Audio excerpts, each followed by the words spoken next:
Hey everybody, I'm Ivonix, and this is Lake of Voices. It's a horror visual novel that was available for free on Steam, so I thought I would check it out, see what it's about.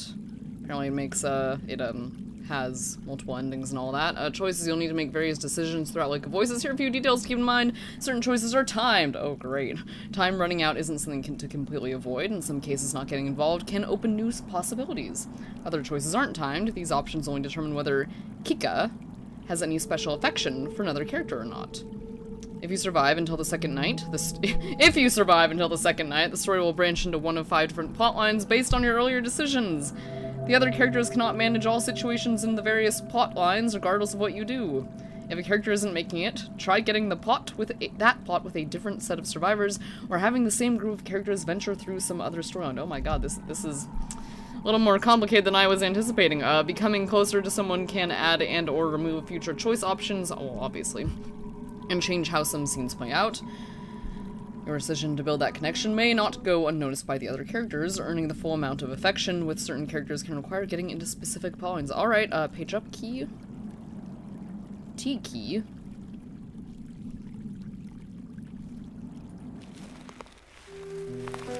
Alright, let's see what this is.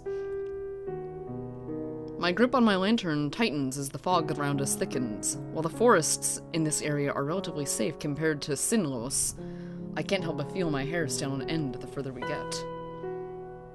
My free hand fingers the hilt of my sword, something akin to a nervous reflex. Have you seen it before? What?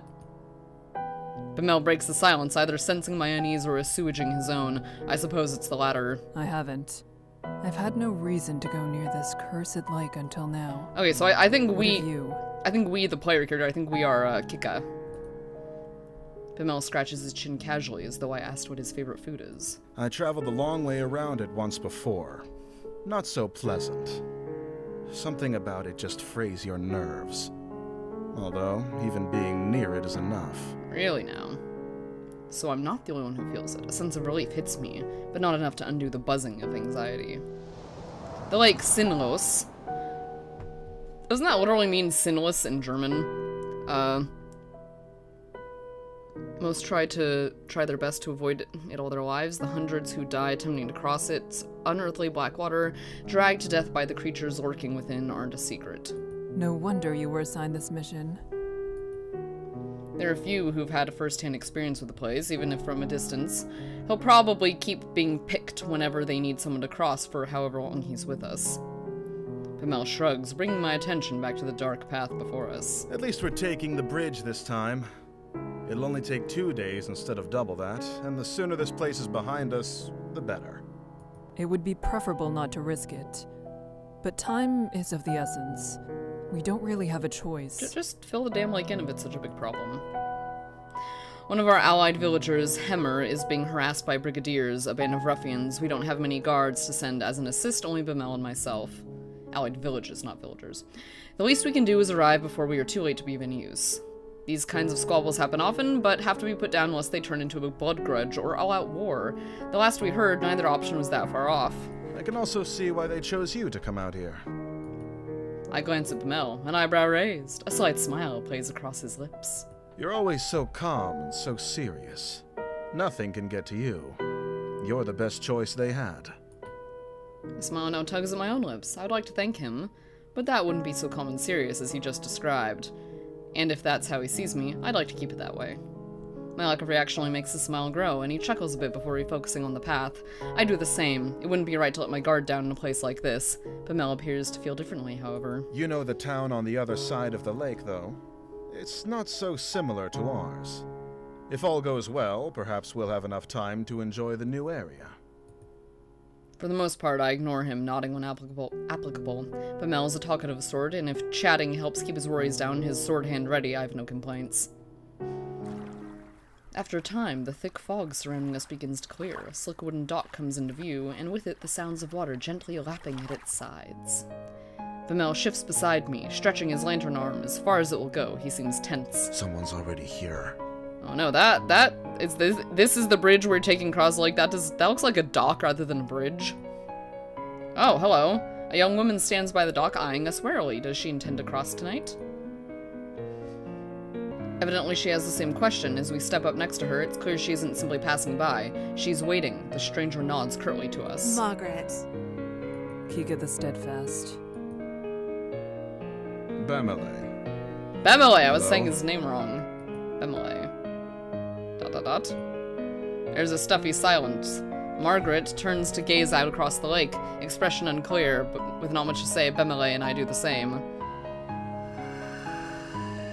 From here, the black surface of the lake looks disarmingly calm. Wind rushes across its surface, sounding a sound like whispering. Though perhaps it actually is whispering. I concentrate, trying to place the difference, searching for breaks in rhythm. After a few seconds, I feel foolish. It doesn't matter what the noise is, whether I hear them or not, we're not alone. The Nixie are out there. A feeling that I can't quite shake tells me they've already noticed a little group of people on their shores. It feels hostile. Nixie, are they negative pixies? Fuck if I know. Go, My stomach sinks, and I instead address Bemele. Where is the guide? Unless he's on the center island, or on the complete other side, your guess is as good as mine. The guide. Panic rises inside me. Panic I try hard to quell. We can't cross without him, and we need to get going soon. You can't cross with him either. What do you mean? The one behind us, Margaret, cuts in with something like a snort. What? I know the guide will be here tonight. I have already made arrangements with him to cross. So what, you're saying he's only gonna take you and not us? Bemele and I share a look. The woman seems haughty and willing to put up a fuss. I have his word he'll take me today. It would be wiser for the two of you to begin the trip around if you're really in such a hurry. Or you can make camp here and wait for him to make the trip back if you prefer. I don't think so, Missy. I don't need to turn my attention to Bemele to know he's riled up. I step in before he can say something rash. Even if that is so, my companion and I must begin the trip tonight. Margaret is unimpressed and opens her mouth to argue further. We'll wait for the guide to arrive before coming to a conclusion about any of this. She clams her mouth shut, then lets out a sigh. You can do as you like. With the matter tentatively settled, Bemele moves away. His finger begins to tap loudly against the top of his hilt. He shifts from one foot to the other, then groans. What's that bastard even up to? I almost visibly start, but manage to restrain myself. He probably doesn't know any better. I'm sure of that. It's not worth mentioning. With a mouth like that, you shouldn't even have the right to ask the guide to take you across. Oh, calling him a bastard? How ludicrous. He's faced far worse than a bit of foul language. Do you know anything that's happened with this lake? I know enough. Margaret is clearly not convinced, but she shrugs and makes a show of turning her back to him. The guide's father is Garvin the Exemplar. Garvin never accepted the guide as his son, all the way up until he died. In this lake. Your statement could be seen as tasteless. Ah, that's why calling him a bastard was so, offensive. Oh. Bemele rubs the back of his neck, his face regretful. My apologies to the guide. I didn't mean it that way. I never knew about his... well, that. A smile spreads across my face when I quickly wipe away. He really did just misspeak. The silence slowly stretches between the three of us, growing more awkward with each passing second. Margaret seems irritated and Bemele abashed. Oh, you're quite informed, Margaret? I'm sure you're forgiven, Bemele. Say nothing. I'm gonna stay on my buddy Bemele's side. I'll say I'm sure you are forgiven, Bemele. I know you. You are brash but not intentionally cruel. I'm sure all is well. Bemele smiles and claps me on the back. You're a good woman, Kika. Smart, too. You've never been here, yet you knew more of the guy than I did. I know about Garvin, truthfully. Tales of his deeds were some of the only stories my parents ever told. Is that so? You could tell me more about it sometime. I pause, unsure how to respond to this type of request. I would like that very much. Oh, why? You're blushing! No, dude, Yes. don't! I wouldn't mind that. It must wait until after this trip, though. Of course. We should drop this topic sooner rather than later, in any case. I agree. Even if there's no harm meant, hearing someone mention Garvin is probably difficult for the guide, no matter what's the circumstance. With the topic dropped, we each remain locked inside our own thoughts, not another word passing between us. Eventually, a small light appears on the bridge ahead, gently swaying through the foggy air. It gets closer and closer until it becomes apparent it's a figure carrying a lantern. That must be the guide, although I can't shake the ghostly aura it gives off. The figure steps onto the shore, but we wait for him to approach us instead of going to meet him. None of us are sure how close to the waters we can get before it is no longer safe. He stops in front of us and simply stares. Are you the guide of Sinlos? The man nods. He has a sharp face and weary eyes. Well, that's grand. We would like an escort across the lake. Bemele motions to the two of us, and Margaret approaches, a strained smile on her face. Hello, it's good to see you again. I'm ready to cross, as we've agreed upon. The guide turns to face her as well, face remaining unchanged. It must not be a lie. He would have had to say something otherwise. She really does have preference to travel with him. That's a problem. Is there a way we can all begin the trip tonight? Yes, I will allow all three of you to go. But with that many, at least one will die before we reach the other side. Well, shit! I furrow my brow. It's a disturbing addendum, and one offered with a little emotion attached. Bemele glares back, asking without asking what we're supposed to do with such circumstances. You should go around.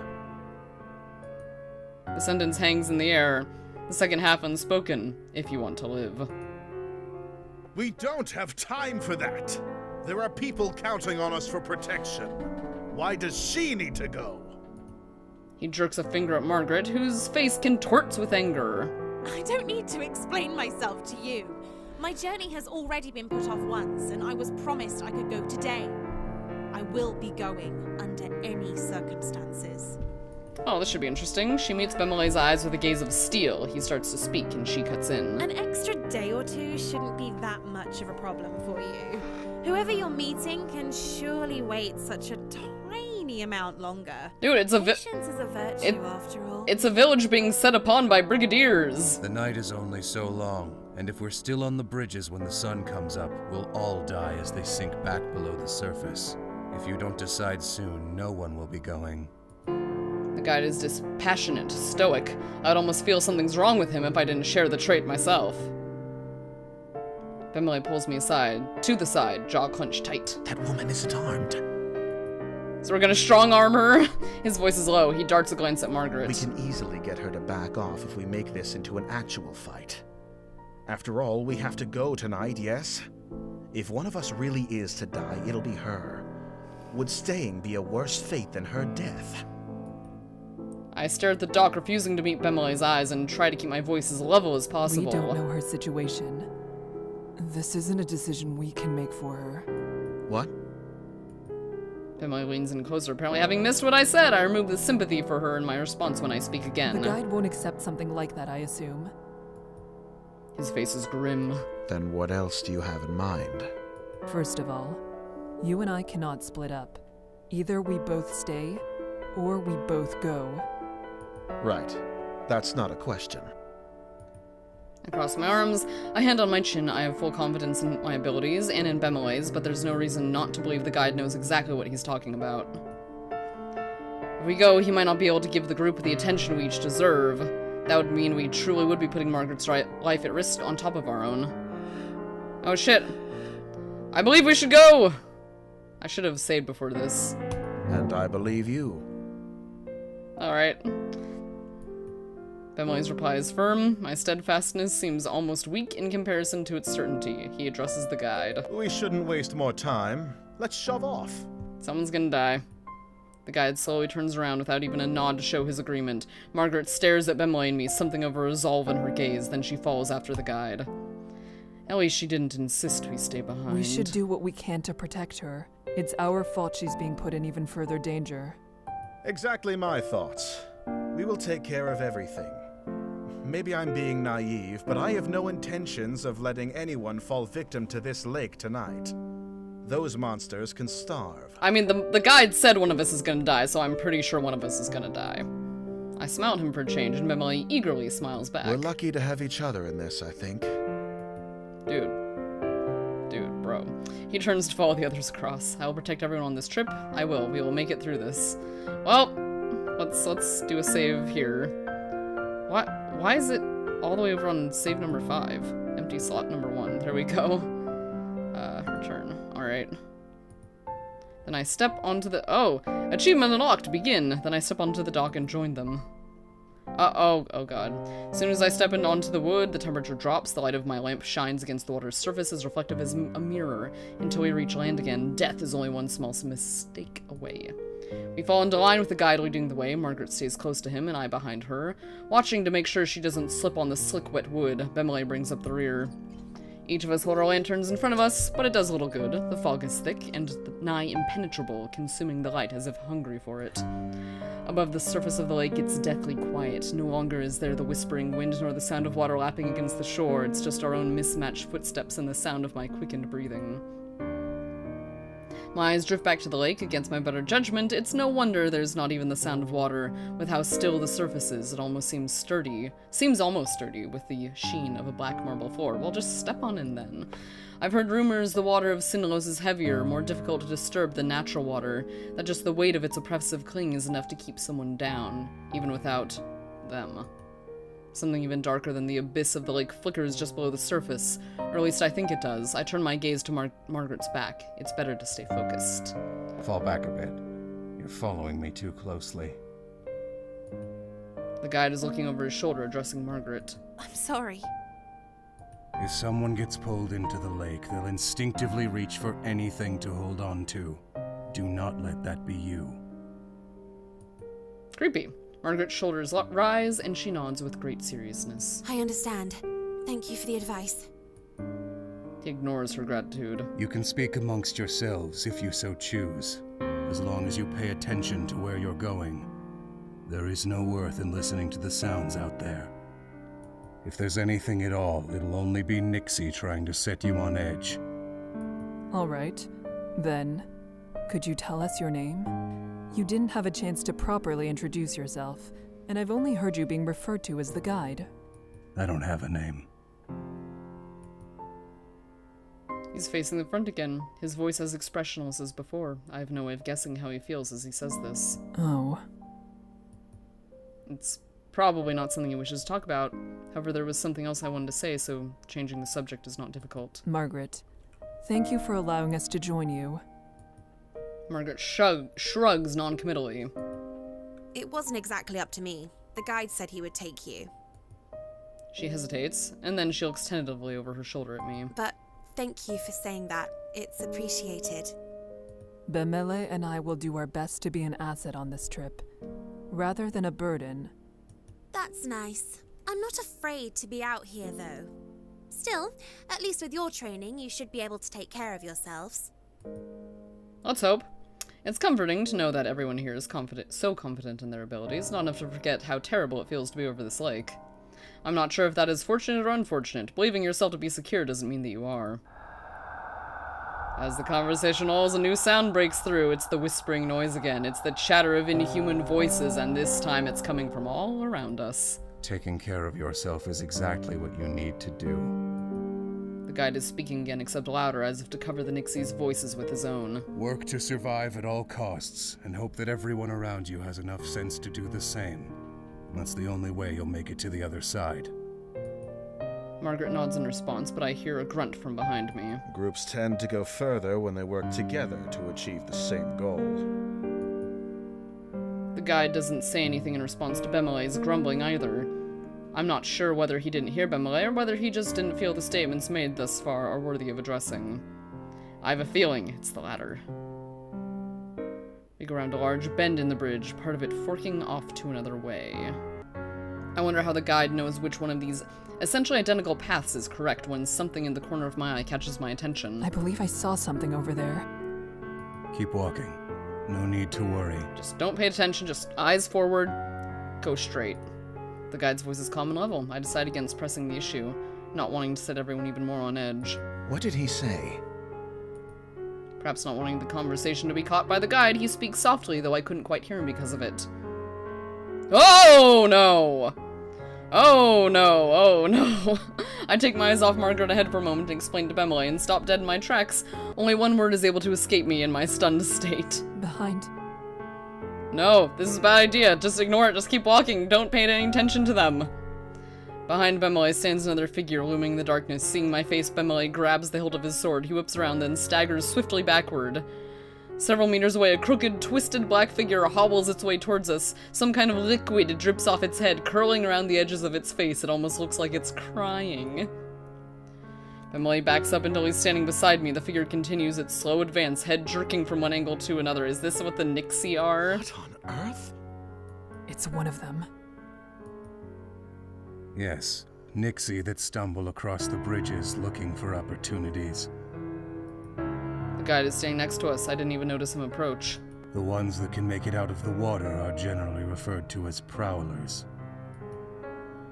I had no idea things like that were out here. Is that what Kika saw down the other path?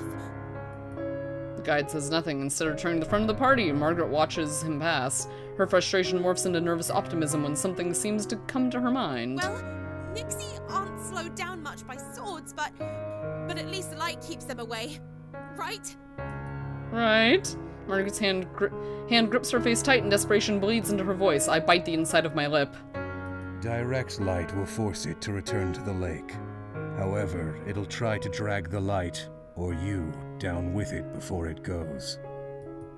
Instinctively, I reach for the hilt of my sword, despite the fact that it would do little to protect me. The prowler is getting closer, jerking forward, stopping, then resuming its slow advance. God. Okay. Does anyone have a light we can leave here? That way it won't follow us. You leave your light! Only matches. Bemley spits. He's the one bringing up the rear, so he's the one most likely to be in danger if he keeps following. The guide, however, moves forward. Don't forget it's there, don't let your guard down, and don't get left behind. What? How am I supposed to keep walking with this thing at my heels? You said it wants to attack. Don't give it the chance. Just keep walking. Just keep walking. Bemley sputters in anger, and the guide summarily ignores him. I solidly grab hold of Bemley's upper arm. Here, I'll lead you like this, and you can keep your focus solely on the prowler. Make sure it doesn't get too close. Well, it does get too close and it grabs him, then he's gonna be holding on to us and we're gonna go into the lake together, aren't we? Bemley eyes the guide with unresolved hostility, but allows himself to softly sigh in relief. He gazes at me with fondness. At least fondness in there's a time someone like I can this. count on. Despite the fact I'm going against his advice, the guide says nothing more. It's clear now that he doesn't give a damn what we end up doing. Some part of me is glad for that. I want to help everyone make it through, and it would be worse to have to persuade the guide every time help was necessary. Kika, thank you. You're welcome. Bemley places a gentle hand on my shoulder. Not seriously. Bemley's face hardens in return. This is not the time for being sweet and affectionate. He moves his free arm down, I fully link his arm with mine, and now properly settled, look forward. Margaret is following the guide with some reluctance, turning back every so often to check on us. I wave my lantern to signal we're catching up. Margaret returns her head to the front and quickens her pace. With a tug on Bemley, we start to follow them. Yes, go fast, goddamn.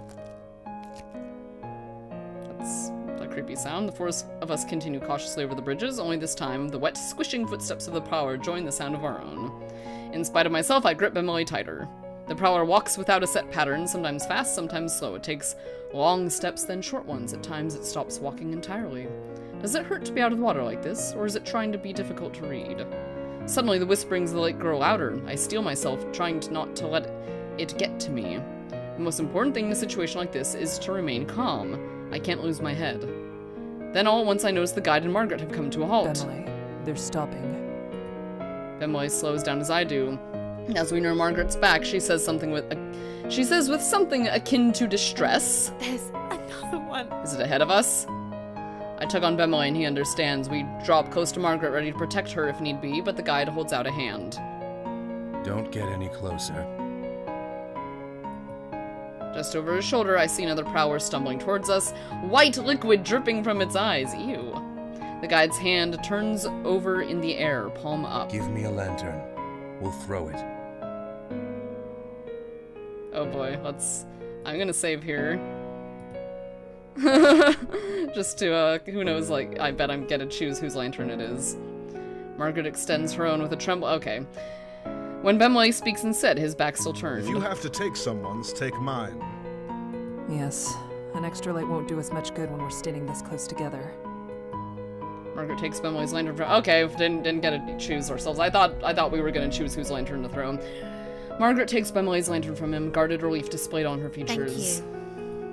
She hands the lantern to the guide, whose hand grips it tightly, knuckles growing pale. Stay here. I can't throw it too far, or the light will blow out before it reaches the Nyx. He steps closer to the monster, his movements light and confident. As he nears, the prowler starts to back away. It is only the approaching light that's making it retreat, or are they afraid of him? Is it only? Okay. The guide is far enough away from us that the fog is partially obscuring him, hiding his movements. The voices from the lake grow louder and louder. Water suddenly begins to splash across the lake, in the distance and onto the edges of the bridge. They want him to mess up. I don't notice how tense I am until Bemele eases my grasp on his arm. Then suddenly the guide takes multiple long and fast strides forward, throws the lantern, and jumps backwards to regain the lost distance. There's a sharp hiss, and then a deep splash, and the voices of the Nixie grow quieter. Not silent, but quieter. A sigh escapes me, and the guide comes back to our group. We should keep going, before it comes back. Yeah, it sounds like a good idea. I glance at Bemele and realize he too is looking relieved at the guide before us. And then I see it. Ah! The first prowler! It's still there! It's right there! Why is it right here? Should I save again in case some decision's gonna come up? I mean, this isn't really this isn't quite the danger music I was expecting. Pull Bemele forward! I shift around, pulling Bemele beside me. The prowler lunges after him, barely missing Bemele, but striking my lantern instead. The fire goes out, and the two of us are plunged into an unearthly darkness. Then there's a sick splash. I realize the Nyx is retreated into the water. Somehow Bemele and I are still standing. We're still here. Kika, thank you. Uh-oh. I can't respond. Something cold, wet, and slimy has grabbed my ankle. What? Kick it off!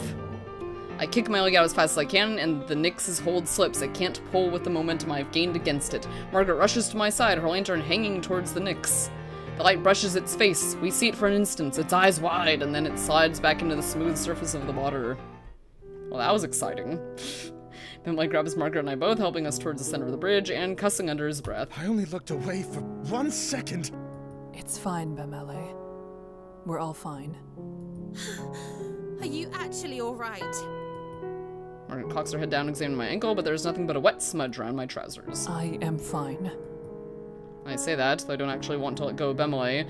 I need to in order to relight our lantern, provide us actual safety, but I feel such a strong desire not to be alone in this moment. Shake my head roughly and let go of him, relighting the lantern as fast as I'm able. Kika, thank you. Again. You saved my life. I won't let this happen again. You better not! Yes. Yes. It would be good for all of us to pay more attention. Margaret nods solemnly. Suddenly it seems like we're all on the same side. It is only Bemele and I. She is with us more than simply presence, and meanwhile the guide has just fucked off down the bridge. The guide's voice, as cold as that monster's grasp, ends my train of thought. We lost the lantern I threw. The Nyx grabbed it after the light went out.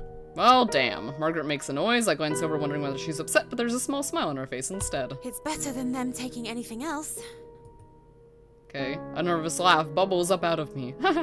And just as quickly stops. Bemele chuckles in response, and our collective tension eases up, the adrenaline draining from our bodies. We need to keep walking. Alright, let's go. The guide starts down the bridge again. We join him. I try to clamp down on the relief. The ease that wants to flood my head. It's not over. The prowler is gone, but so is Bemele's lantern. You can stay near me, Bemele, since your lantern is lost. Just don't drag me into the water with you. I appreciate it. Margaret goes on ahead of us. Bemele stays by my side as I keep at the end of the line.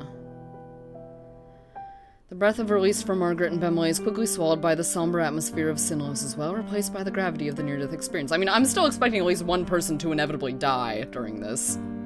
Never mind celebrating his survival, something like that shouldn't have happened in the first place. The memory of the prowlers reaching out towards us appears each time I close my eyes. Why does it look like something's dripping down their faces? The prowlers are on Margaret's mind too, looking at her pained expression. It's as though the moment of relief had never existed at all. I'm not sure. Me neither. Something's wrong with them, though. Just got pus-filled tear ducts, that's all. They live in water. Air shouldn't be good for the things, but they want to drown humans so much they're willing to drag themselves around on land? It's not right. Of course it isn't. They're monsters. They likely don't even understand the concept of right and wrong. Well, I don't disagree that there's something very wrong about them. I truly hope that's the last we'll see of the prowlers. Not likely. Something comes to her mind, causing Margaret to end her part of the conversation early. You. Since you two have to share a light, wouldn't it be safer to be in the middle? Yes, thank you very much. Margaret stops and waits for Benoit and I to reach her position. That way, you'll catch the edges of my light and the guides, and it won't be so dangerous if Bemele loses his position momentarily. Good thinking, Margaret. That's a very kind offer, Margaret. Especially if swords don't harm these things. Emily's surprise is so apparent, I want to cover his face with my hands and stop him from insulting her. She merely smirks. I think Margaret may be surprised with herself, too. Emily returns to his usual surety. As thoughtful as it is, I, at least, am fine with bringing up the rear.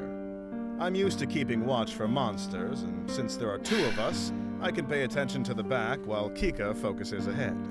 Damn It's it, not Emily. my light, though, so I shouldn't be the one to decide what she should do with it. Margaret and Emily turn to look at me in unison. Seems like it's my decision. Neither of them are wrong. As for me, my goal is to protect everyone. I can't very well do that with Margaret falling behind us.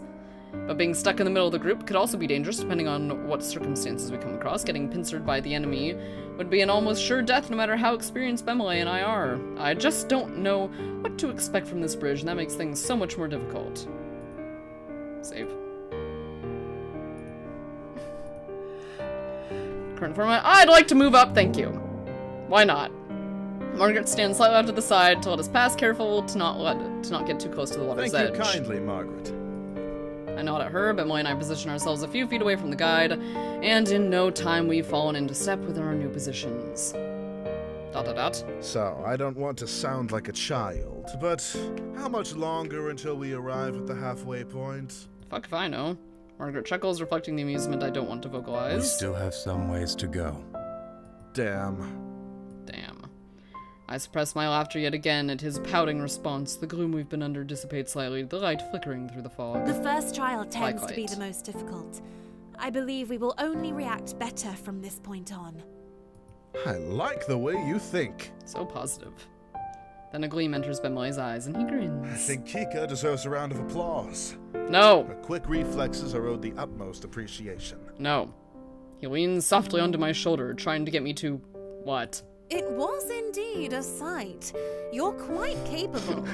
Bemele was also a sight, but for very different reasons. The way he froze with his mouth all agape was a laugh in itself. This is not the time for this sort of conversation, come on. Bemele shakes a fist at Margaret in mock anger and then shoots me an affectionate look. You should know, she and I are usually on equal footing.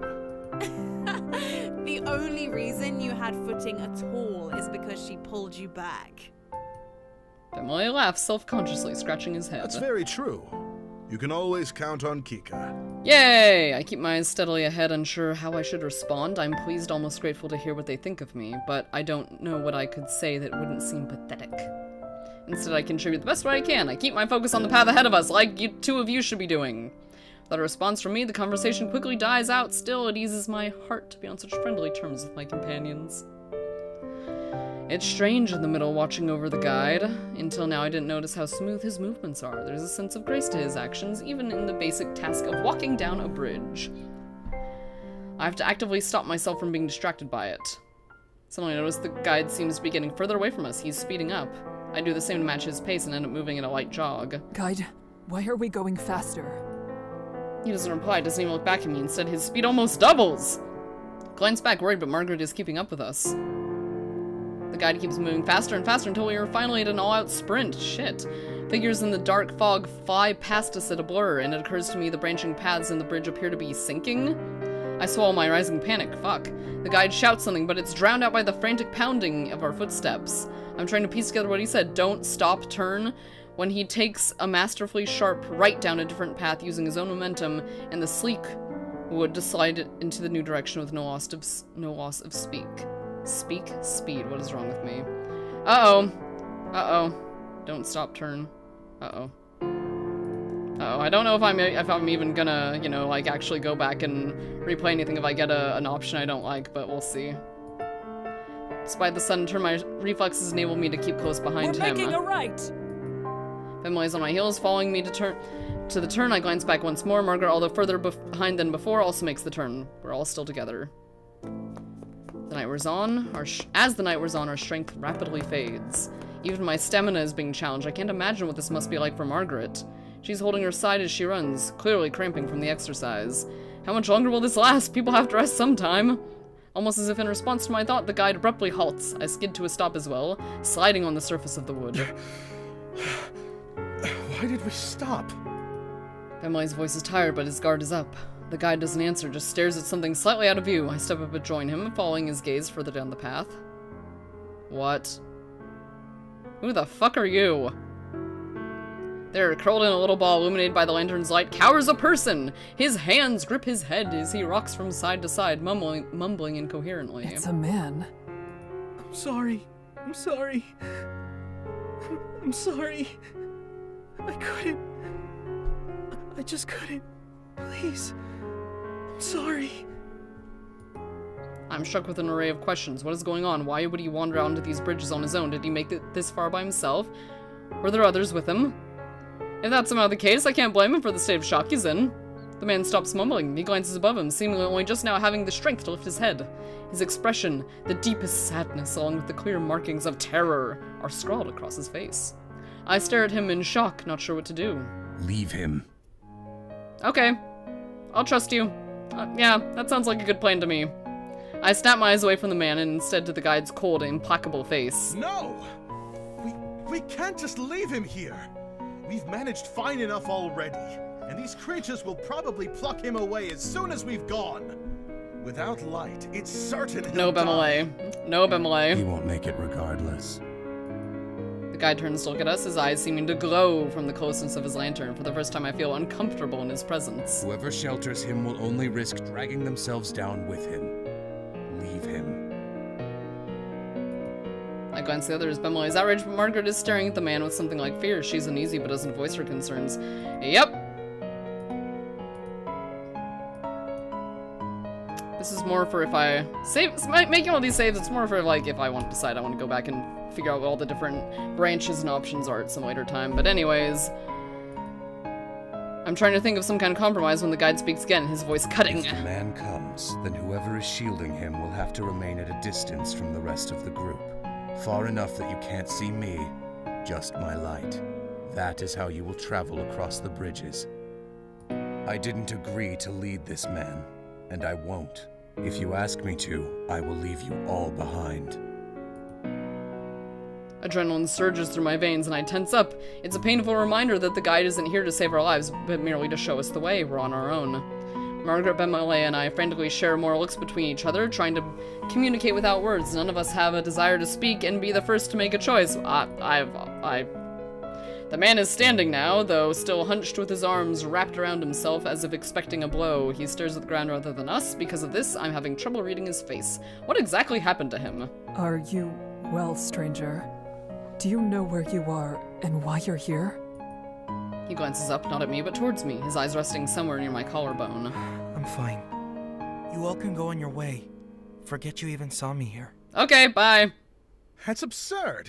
You have no way to defend yourself. We can't leave you. Sure we can. Yes, I'm sure in your eyes I might not seem like much, but that's not exactly a fair shake. Maybe in a perfect world, every man would be as large as you, but that's not how things always go. Doesn't mean I'm defenseless. The man's response is meandering. The words themselves seem to be in good jest, but he's still barely looking at us, fidgeting with his hands. Bemele frowns, unimpressed.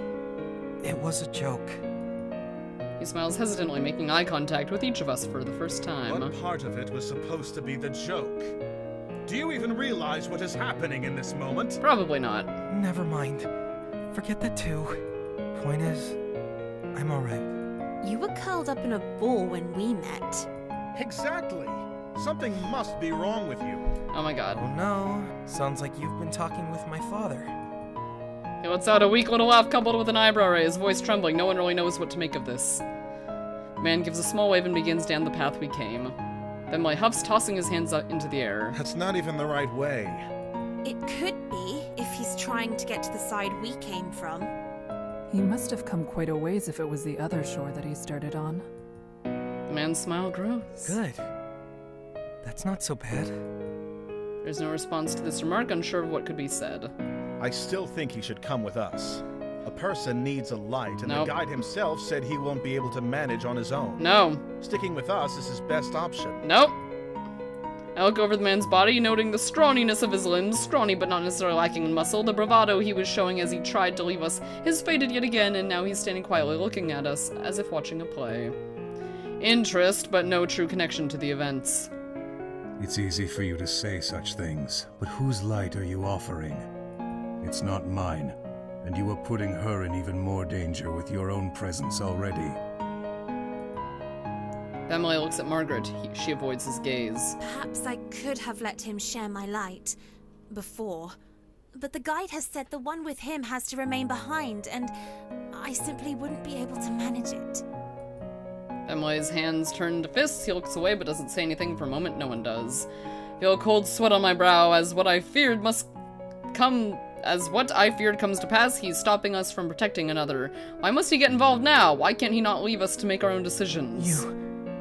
Don't worry about me. I'll be on my way now. Okay, bye. The man's voice is full of something I cannot place, and he starts to shovel back down the way we came, arms still clenched around himself. Margaret might not be able to take him, but there's another way this could be solved. I could stay back with him. Nope! It'll put Emily and myself at significantly more risk, but at least the man will stand a chance. No. Put out hand to stop him. Do nothing! No, sorry. I can't risk it. Margaret and Bemily stare at the man as he leaves. We all watch him drag his little frame down the bridge, quickly fading from sight.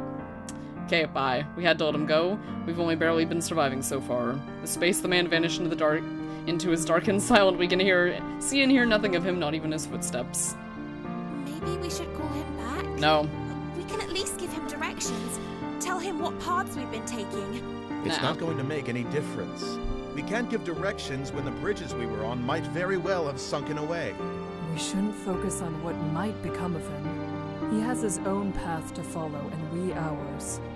We should focus on what we're doing now. Of course, it's not really a might, but we have to get through this somehow, and being weighed down with guilt will only distract us. The guide starts moving again at a quick pace. After a moment's hesitation, and one last glance into the truly lifeless fog, we run to catch up to him. We walk onward in silence. Our party hasn't changed, the stranger was never added to it, so it's not as if it makes sense to miss him, but there's a sense of loss all the same. No one even attempts mirth. I keep thinking I should have done more. Should have pushed the guide harder to change his mind, so it was less dangerous to keep the man around. Something. Anything. But I have to let this go. I'm not going to forget that man. I'll never forget him, but we still need to get through this. I curl my hands into fists, hoping it'll strengthen my resolve, then I push forward. See, I feel like there was not enough reason given, like, being that this is a game, given, there just wasn't enough reason given to really, like, care about what happened to that person. We turn down a different path, and the guide stops. Oh, boy, ahead of us stands a group of prowlers. At the sound of us, they turn their heads in unison as if they knew we were coming. I inhale. Not again. Prowlers wriggle somehow, their skin moving more slowly than it should, sliding across their skeletons. They laugh! We already lost a lantern, and it's only our first day. We can't keep doing this. Terrible. Yes, we can't lose a lantern at this point. We're almost to the island. Almost to the island? The guide rummages through his coat with his free hand. What are you planning? Emily's tone is borderline threatening, but the guide ignores him. He pulls out a small pouch, then opens a latch on his lantern. Wait, are you going to throw that at them? What if the bridge sets on fire? It will. We're going to run. This is insane! These bridges are hellish enough without them also being on fire. And what about the other man? If he's still out there, this could... He's dead. We're not losing another lantern. He says it with such inevitability. He says it with such detached certainty as if he saw it happen himself. No one argues with him. The guide steps closer to the prowlers. We fall into step behind him, staying close to his back. He bends his lantern back down until it is lowered to his outstretched arm. The pouch in his hand is set aflame. With a practiced flick of the wrist, he swings the staff back and up. The glass on the lantern snaps closed. Don't get left behind. He takes 3 quick steps, then tosses the pouch. The prowlers are back in the water before the pouch even lands. As soon as it does, the fire starts to lick and curl around itself around the wood. The guide breaks into a sprint, and so do the rest of us. The blaze grows despite the heavy dampness from the lake. These bridges aren't normal bridges. Of course that's true. Nothing here is right. Hopefully they won't collapse with the flames. We stay on the guide's heels, almost too close for comfort. If he stops abruptly, we'll all crash into one another, maybe even fall off the bridge. Then the world tilts. I was mid-stride. When I put my foot down, the bridge isn't where it was. It lurches to one side, either because it was weakened or pushed. Bemele and I managed to keep our ground, but Margaret falls to the ground. At least I thought that was what happened. She starts pawing at the bridge. No voice for that. She says my glasses fall off, I can't see. The guide, having regained his balance, presses on. He doesn't even bother to look at her. Bemele and I run to Margaret, scanning the bridge, but there's no sign of her glasses. The flames are growing thicker and closer, the heat life sucking close enough to nip at her heels. I grab Margaret's Your arm. glasses aren't here anymore. We have to go or we'll lose the guide. Margaret squints up at me, her face paler than ever. She nods and stands, and we start after the guide again. As our storm of feet thunder across the boards, a silver sliver begins to rise into view just above the edge of the water. The island? It's the island. The island! I squint, and suddenly make out the craggy forms of land and earth. I see it, we're almost there. Safety at long last, new energy surges through me. We push ourselves faster, longing to put these godforsaken bridges behind our backs. Yeah, really. What? I accidentally click history. All at once the bridge ends and our entire group rushes ashore. Earth, solid earth, a haven from the water. I catch my breath while still moving even further away from the dark shoreline. So maybe the guy we left behind, he was the one who was, one person was going to die tonight. Maybe that was him. Can't believe we actually made it. Even more difficult is the idea that we're only halfway done. When night falls once more, we'll have to do it again. A heavy arm falls across my shoulders and I straighten to see Bemele smiling wearily at me. Good work out there. It's not the usual commendation of a job well done. There's sadness, perhaps even sympathy in the sentence. It ends flatly. Usually Bemele's comfort and good nature gives me at least the urge to smile, but right now it feels like a hollow victory. He moves to face Margaret, who is squinting at the surrounding area. Yeah, she's probably going to be a huge liability tomorrow night. Good work out there. His statement is more energetic. He's not willing enough to show a lack of confidence in front of her. Margaret smiles slightly. How are you doing without your glasses? Oh, I'll manage. I have to, after all. I'm not completely blind, thankfully, so I can muddle my way through. There isn't anything much to see out on those bridges. As long as you stay away from the edge, you should be as safe as you were before. One can hope. That's true. It will be fine. And then the guide is there. He moves so smoothly that his steps on the soft sand are nearly silent, and his dusky clothes blend with the thinning of the night. The sun will rise soon. The fire on the bridge is the only reason this island isn't overrun with prowlers right now. However, they could still pose a threat. Is that why you decided to set the bridges on fire? To make the island safer? Guide looks at Margaret. For what I suddenly realize might be only the second or third time all night. Setting the bridges alight isn't an uncommon strategy. It has many uses. He walks away, Margaret frowning at his retreating form. Come, he says. The guide takes us to an area a bit further inland, but not too far from the water. Trees partially obscure a location, and there's enough room to watch the coast in case prowlers start to emerge from the water. Essentially, it's a place where an ambush would be hard. If any of you see anything at all, speak up. We don't want them to sneak up on us. Uh-huh. Almost automatically, each member of the group turns to a different location. For a brief second, I feel a flicker of pride. This night may have been awash with misery, but we're still here for each other. As the sky continues to fade from pale to purple to muted blue, the waters stay silent for the first time. Nothing happens. It is a miracle. Suddenly my chest is lighter and the air is fresher. And the first pricks of light appear over the horizon, stinging my eyes after such a long journey through the darkness. A sound catches my attention. I move my focus towards its direction. The guide is opening the latch on his lantern again. He gently, almost respectfully, blows out the light. We no longer have to worry about the Nixie. It is over for today. Yay! I'm almost unable to keep tears of relief from pouring out at those words. We made it through the night. We survived. No one feels the need to speak. We look at each other, an understanding passing between us. Now we find our own space as comfortable as we can get and lie down for the rest we weren't sure would ever come. ... And we wake up and it's night, yeah. My eyes slowly blink open and reach to the brightness. What little there is, the sun is obscured by a thick layer of fog, making it impossible to estimate the time of day. Prop my elbows and push myself up. The ground is hard and rocky, but that isn't the only reason I'm eager to get on my feet. Check my surroundings. The harsh, craggy earth of the island is interlaced with twisting vines and gnarled branches. Beside me, Bemele and Margaret are still fast asleep. The guide, however, is nowhere to be seen. I realize I don't recall seeing him lay down with everyone. It's likely he left us hours ago. There's a creeping silence here. We're fucked. I can't help but shudder at the hollow, aching feeling inside of me. It refuses to relent. I shift my weight back and forth, unsure of what to do with myself. Memories of last night's harrowing journey flicker through my mind. Bemily awakes suddenly, rising in alarm and startling Margaret awake as well. My mouth opens, then shuts, and after a moment of fumbling, a word finally escapes. Hello! Yeah, that's good. That's good. Bemily gives me a gentle smile and makes his way over to me. Margaret follows suit. Morning. Morning. Is it even morning anymore? Margaret tries to speak lightheartedly, however doesn't seem to do much to improve the mood. Pocket of quiet descends We over should us. eat something soon. Yeah, we probably should, but you know what? I've been playing this for quite a while now. I think I'm gonna save eating something, for probably a part 2 of this. I mean, I'm not super into it, I guess, at this point, but I mean, I'm at least appreciating the music and the artwork, and I at least want to see what happens and how it ends. I mean, obviously, at least what I want to get to one of the endings, I should say. But yeah, because at the very least, I mean, at the start of the game, it made it sound like there's a chance that you wouldn't even make it through the first night. So we've done that. So we'll save going through, I guess, the second night and getting to at least one of the endings, I hope, for a part 2. But for now, I'm gonna call it good here. So thanks for watching. Until next time.